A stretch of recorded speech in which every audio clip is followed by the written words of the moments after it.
চট্টর উল্টো দিন। এক সকালে ছোট্ট গ্রামে ঘুম ভাঙল চট্টর। আজ সে ঠিক করল সব কাজ উল্টো করবে। চট্ট বলল, আজ দুধ না, আগে মাছ। কিন্তু মাছের বদলে সে তুলে নিল একটা সাবান। ইস, এটা তো ফেনা। এই সময় লাফিয়ে এলো বানর মোটু। সে বলল, আমি আজ গাছ থেকে নামব না, গাছে উঠব নিচ দিয়ে। বলেই সে গাছের গোড়ায় উল্টো হয়ে ঝুলে পড়ল। ধপাস! দৌড়ে এলো কুকুর টুনটুন। সে ভাবল, আমি আজ পাহারা দেব ঘুমিয়ে। চোখ বন্ধ করতেই মুরগি পিউ তার লেজে টোকা দিল।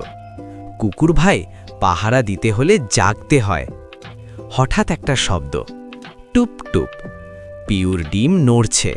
সবাই ভয় পেল, কিন্তু ডিম ফেটে বের হলো একটা ছোট্ট বেবি মুরগি। সে বলল, চিপ, আমি খেলতে চাই। চট্ট হাসল, দেখো, উল্টো দিনেও আনন্দ আছে। সবাই একসাথে খেলতে লাগল।